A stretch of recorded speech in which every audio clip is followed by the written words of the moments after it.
everybody, Bonehead for the Bonehead podcast, and welcome to Top 5 Friday. On a Friday, we get together and we have a look at the top 5 something, normally to do with Blood Bowl. Now, Blood Bowl 2020 has been around for a little while now, and it is without exception, with the exception of these exceptions, it's without exception a fantastic game. But we're hearing rumours of what's next. Is there going to be another edition? Are we just going to keep rolling with this one? Do you know what? I'm happy with either of those. But whichever route Games Workshop ends up going, whether this is just the edition we play now for the next 20 years, they've done it before and it worked out pretty well, or we're going to get another edition this year, next year, right before the World Cup, there's a few things that potentially need fixing in Blood Bowl 2020. So I've had a chat with a few people. We had a chat at Beachhead as well, and I've put together my top 5 things that Blood Bowl 2020 needs to fix. Number 5, and this is juicy already, stalling. So stalling is probably one of the most contentious things in Blood Bowl, and it is a legitimate strategy, and if you are playing to win the game, it is how you play the game. There's a really interesting dichotomy about learning to play good Blood Bowl, is that generally speaking the best way to play good Blood Bowl is to significantly reduce the amount of Blood Bowl you actually play during a game of Blood Bowl. That's a lot of the word Blood Bowl there. Basically, the point being, do less, risk less, make your opponent risk more, make them take more worse risks, make them take more worse risks, is how you win a game of Blood Bowl. You yourself take as few low risks as possible and force them into a position where they got to take worse rolls, basically. That's kind of the crux of playing good Blood Bowl. Now, an element of that is that when you get into a position where you are pretty well protected and there's no point giving them the ball back. There's no point giving them 4 turns back to score when you've dominated the pitch. You've won the line of scrimmage and everything else. You're in a commanding position. They can't really stop you scoring. So the right thing to do is to just not score, take a few hits and keep that pressure on, run out the clock. Now, running out the clock in the NFL is a very common thing, and again, is also tends to be a little bit, well, it's anticlimactic. The interesting thing about running out the clock in the NFL is it's the quickest part of gameplay, whereas everything else takes a while. But in Blood Bowl, stalling can take a little while, but it's also, it's just, yeah, I'll tell you what, we're not going to talk about whether you should stall or whether you shouldn't stall. The reason I've put it on this list is because stalling's actually in the rulebook. So it's in the rulebook, but they do nothing with it, with the exception of one tiny chance on a little chart somewhere and maybe some special play cards. I think one of the things they could fix, or do need to fix, is what we've seen on our streams, right? Having that stalling rule that they put in, doing something with it. Whether it is getting your opponent the opportunity to roll 2 dice if they stall. Like the stalling, the roll and the rule of stalling is in the rule book. If that player can score without making any dice rolls, they can, that's stall, but they don't, that is stalling. At that point, I don't know, roll 2d6, and if you roll higher than the amount of squares they are by the end zone, well, maybe 1d6, no, 2d6, and like, so if they're camping right on the line of scrimmage, they're going to get something bad happen to them. Throw a rock happens, which I think is what happens in the prayers to Nuffle, right? You have to roll a 6 or something like that. The idea being that if you're stalling midfield, there's more chance for your opponent to kind of catch it back. If you're stalling on the touchline, there's less chance. Basically, the rule went into the rule book, and we kind of thought, wow, all right, stalling's going to be ruled, and then it just nothing happened with it. When it comes to whether it needs fixing or not, I think it does. I think even if it's just an optional rule for friendly play or league play, or you know what, just having it as a toggle to say, yeah, we're running a TV 1100 tournament, stalling rules active, star players are banned.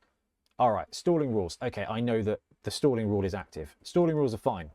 You don't worry about it. I think that having that as derivative, because it can be pretty brutal when you are playing a game and stalling happens, if specifically in like a learning position, or you just joined to a league, or it's going really badly, it can be pretty tough. So stalling, whether you like it or not, was addressed in Blood Bowl 2020.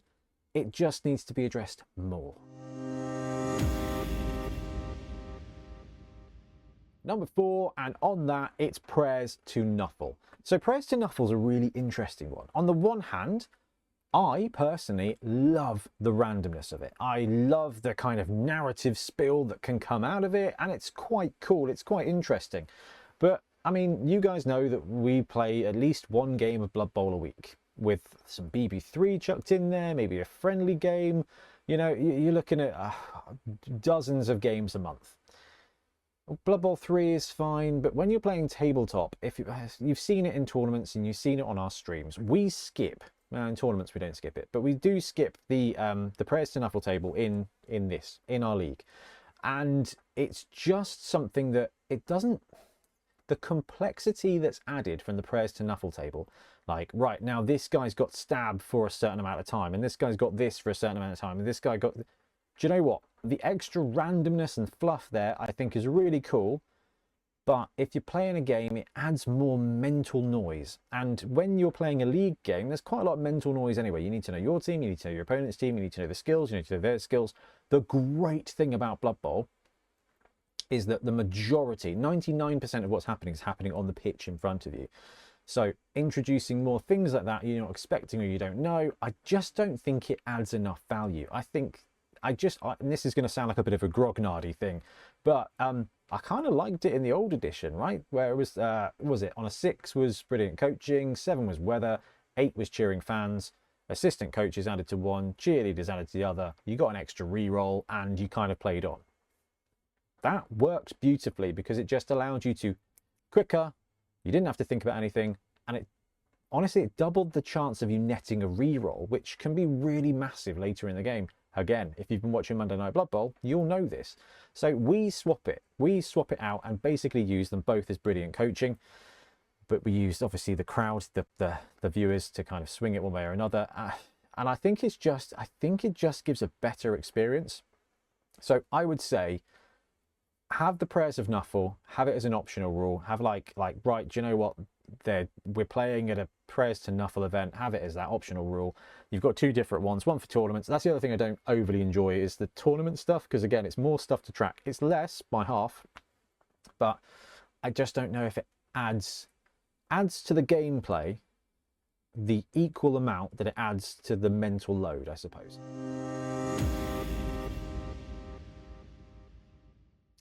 Oh boy, number 3. Blood Bowl 2020 introduced a new stat. Well, technically, I think it's resurrected an old stat and renamed it. Passing. The view of this was that your throwers were going to be there throwing, and that everybody else was going to be a little bit worse at throwing. And it just feels like in this edition, even though I believe, like, mathematically, I don't think it's got much worse. I think it has got worse, and passing has kind of died. It's not really died, that is a bit of an exaggeration, because you can still pass, but you get less throwing now. You get less passes, you get less completions. So I think that the thing that needs fixing, well, I guess the third most in Blood Bowl 2020, is passing and throwing. And we're going to start off with a really low-hanging fruit here in wildly accurate. On a 1, you fumble the ball, totally fine. On an accurate throw, it's an accurate throw, it goes to the person, the square you're throwing it at. Anything else, it's inaccurate and it scatters 3 times from the target. But unless the number of the modifier takes that dice down to below a 1 or below, but the original roll wasn't a 1, but it's a second Tuesday in a 5 Tuesday month, shut up. Like, the kickoff thing from Wildly Accurate, I get where they were going for it, and it can be really exciting. It's just one of those rules that it doesn't feel right. There's a couple of things they could have done. Replace fumble with wildly inaccurate and just make it, oh, that's gone, now we do this instead. I think having 4 different outcomes for a pass is a little bit overly complicated. I don't know what it adds. I just don't think it adds a huge amount. It adds more complexity to the game. I just don't think it's necessary. Like, I watch a load of NFL. Very rarely will the ball fly off in a random direction when they're making a throw. And when they do, it is because people are right there, which is fine. So I get what they were trying to do with the wildly accurate thing. Like, if you're in 3 tackle zones and you're throwing the ball, it's likely that someone's going to spaff your hand and it's going to go off in a random direction. Totally get that. The thing I don't get is if you're -2 or -3 to a throw, you're standing in the open field, I don't understand why, like, I throw it, but because I'm throwing it really hard, it goes left. That bit doesn't make sense to me. So I personally would bin off wildly inaccurate. Like, it's kind of fun, or bin it off, or just make it on a natural one, it's wildly inaccurate. Or a total of 1 or less, it's wildly inaccurate. But I don't think having that and fumble works. And I don't think having that and fumble works for throw teammate as well. Throw teammate needs a little bit of love. It's a little bit complex, but it's really not the worst. I think it actually works. It's a complicated part of the game, and that's absolutely fine. I love, actually, the accurate landing. I think that's perfect if it is a perfect landing. But I think there's 2 things here that may need to change to make throwing more exciting. Actually, it's more than 2 things. The first is players with passing dash can make it passing 6+. Just make everybody a minimum of 6+ passing. I want that zombie to have I want that zombie to have a natural 6 moment of making that pass. And I think actually the way the passing worked in the older edition, where it was +1 on a quick, 0 on a short, -1, -2, controversial again, but actually introducing a positive to a quick pass. It gives you more range in that throwing element as well, or just increasing passing around and about. I just think making it so that there's more benefit to passing, because again, like what I said at the top of the video is that good Blood Bowl plays less Blood Bowl. Like, to win more, you roll less, and throwing is an extra throw that can go wrong and can end up with the ball now wildly inaccurate all over the shot, or just something very bad. You're just giving away a possession.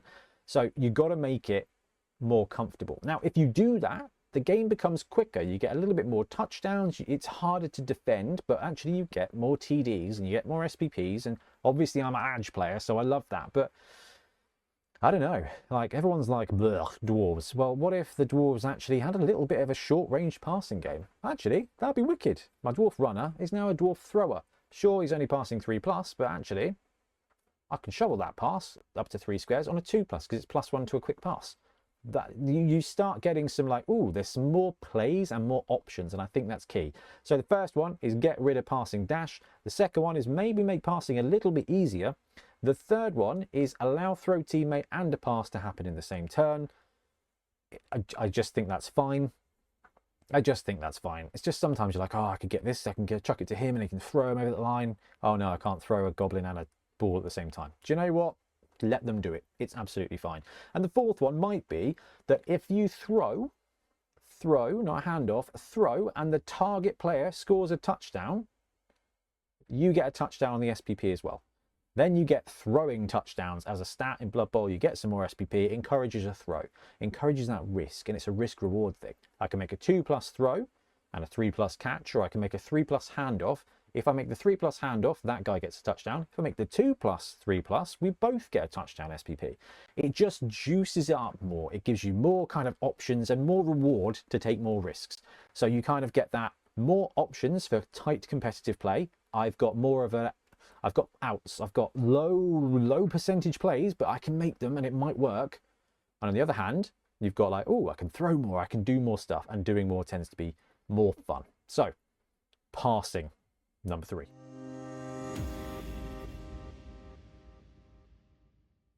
Number 2. How did I write this in my notes? Yeah, goblins. Fix goblins. And this is a really tough one, because everything they've kind of done is just, it just feels, it's a running joke now. If there's an FAQ or a new team release or a new asteroid, something has to get worse for goblins. Now, at Beachhead, we had a goblin go 3-0. Well, it was not a goblin, it was a man, but the man was running goblins and he went 3-0. Good old Stratford, GG's. But every time something changes in Blood Bowl, goblins get hurt, and we've done 1 monthly meta and goblins are just trashed here in tournaments. League, they're not so bad, and this is the difficulty, but it feels like they keep getting nerfed. The way petty cash worked, they got a bit nerfed. The way that bombs work, they got a bit nerfed. The way turnovers happened, they made a bit nerfed. It's just really tough for goblins. in every stage of the game. They are the most expensive team to build. They are probably the hardest team to learn. They have the lowest winning percentage, and they're in that miserable middle space where they don't often have enough team value left over. They don't have enough petty cash that they can actually afford a star player that's worth a damn, that isn't just like Bomber or something. So it's just very, very, very tough to be a Goblin right now, and that needs fixing. Goblins need something to bring them back in line with all of Blood Bowl. Now, we've lost the art of the stunty a little bit. In the old days, it was, oh, stunties, they are rubbish, good luck with those. And Goblins are now the only stunty team that is rubbish, good luck with those. And it was always a choice with Goblins. It was like, my Goblin team is going to win by murdering. But fouling has got softer. Guard doesn't help with fouling anymore. Bombs don't have Mighty Blow anymore.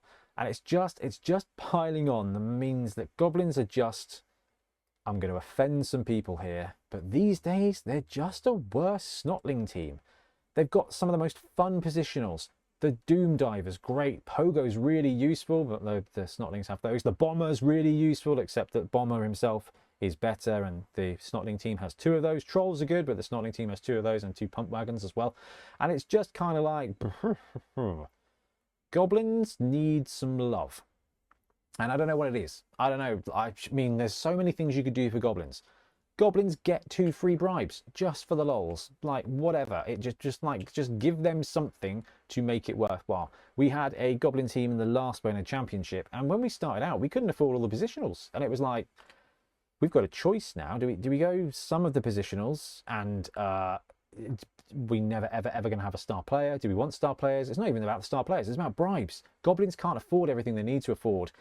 Individually, Goblins are brilliant though, so you can't actually make them much cheaper, but there has to be something you can do with Goblins where it's just, you know what, Goblins are sneaky and devious, so when you play a game with Goblins, they always have 100k petty cash regardless of what the team values are, because they're cheeky that way, which means they can always afford a couple of bribes or something like that. Might be the difference. But number 2, Goblins need a jolly good fixing. Number 1 on this fine Top 5 Friday. You know what it is already, and I'm sorry, I've slow rolled you this because you probably sat down and go, well, I know what this is. And yes, you do know what this is. It is star players. Star players are such a controversial point now. And it's really interesting because everybody's a little bit bored of them now, and it's been 4 years. So star players in the olden times were, they didn't give you enough in League to bring you back in. And I think Games Workshop did exactly the right thing. Let's make them cheaper so that, you know, it makes it better for them. But they also did that wonderful Games Workshop thing where they also did another thing. And you see this in like 40k and stuff at the time. It's like, ooh, that army's overperforming. Their rules are a bit strong. Well, let's make their rules a bit worse, and then let's make them more expensive. And you're double nerfing them. Star players got double unnerfed. They got cheaper and they got better. And there's a third problem there as well that we'll come to in a second. So when it comes to League, I love star players. I think that they are an equalizer in this edition. That means that every League game, you tend to be in it. If you are down on TV, you've got options that means you can be in that game. And I think that's awesome for League. I think that's so important. The issue that we have is that they're a bit ubiquitous now. And I think the worst thing that happened here, the thing that's really a bit gribbly, is the amount of teams star players can play for. Before, I think a star would normally have, I don't know, 2, 3, 4 teams that they could play for. Now, most stars can be taken by a third, if not half, the Blood Bowl teams, which means there's normally like a star that works really well with a team, or a star that you can work in and it makes it sense. You end up being just like, there's just 3 stars for Old World Alliance and everything else is just, why bother? And that's the problem that we've had in this edition. You've got Hack Phlegm and everything else is a little bit, why bother? If you need a scoring threat, you've probably got access to Hack Phlegm. Chaos? Yeah, Hack Phlegm. Chaos Dwarf? Yeah, Hack Phlegm. Snotlings? Hack Phlegm. Goblins can take Hack Phlegm, but they can't often afford him, which is hilarious. But yeah, Hackflem can be taken by everybody. Griff can be taken by basically everybody. And the problem is that that just means it's a bit, you don't go there and go, ooh, we'll use Gnomes as a really good example. They've got Maple now, and we've just seen Maple run riot at Beachhead, which was wicked. But Maple is a team that can be taken by, a player that can be taken by several teams, right? If Maple was just a Gnome team star, it would be, ooh, Gnomes, are you running Maple? Like, if Bomber was just a Goblin star, it'd be, ooh, Goblins, are you running Bomber? Not, are you a Badlands Brawl / Underworld team / Favourite of Chaos? Are you running Skitter or Hackflem or Bomber? And everything else kind of just doesn't matter. And that's the really difficult position here, is that there's like 50 cool stars and Gretchen. But if there's 10 stars that are really good and the rest are mid-range, you're not going to see them very often. And there's, you know, I want to see these cool models with cool rules get used, but also I don't want to see the same one get used. And, you know, I've talked about stars in leagues being really beneficial. But when I ran Black Orcs, it was just a case of like, I've got 50 TV, I'll just take Bomber. Because why the hell would I not? It's so effective. He's so effective for 50k. So star players in this edition need the price to go up, and they need the availability to go down. The special powers, not a problem. Some of them are a bit too good, some of them are a bit too useless, but that's the case of everything, right? It's fine. It's about the availability of the star players for the specific teams. Goblins, as we've talked about, suck a little bit. If they were the only team that had access to Bomber, oh, you're a Goblin Bomber thing. It's like Halflings in the olden times. It was like, oh, Halflings, Deep Root. Deep Root for Halflings was a positional. Like, you build a Halfling team, you better have a model for Deep Root because it's such a ubiquitous thing. I've used that word twice. Egregious. But now it's like, okay, well, there's Griff. So are you Deep Root? Are you Griff? A Griff can also be taken in a human team or, you know, an ogre team. And it's like, all right. And then there's more, yeah, just the availability means that they are available too much. All right, top 5 things that need fixing for Blood Bowl 2020. There's a couple of things I've not put on the list that we did talk around, and I know that you're going to put it in the comments and be like, dwarves. Well, actually, yeah, there's probably more things that need fixing. But for me, if they fix this, then we have got the closest thing to a perfect game. So if we're going to continue with Blood Bowl 2020 forever, this is what we would need to fix right now. Now, I love the game. It's so fun.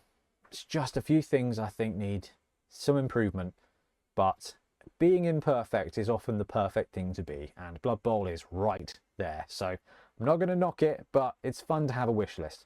Anyway, let me know in the comments below what I have missed off this list, because I genuinely want to know what you think. Anyway, I'm going to wrap up. Thank you very much for watching. We'll be back soon with more Blood Bowl content. Happy blocking.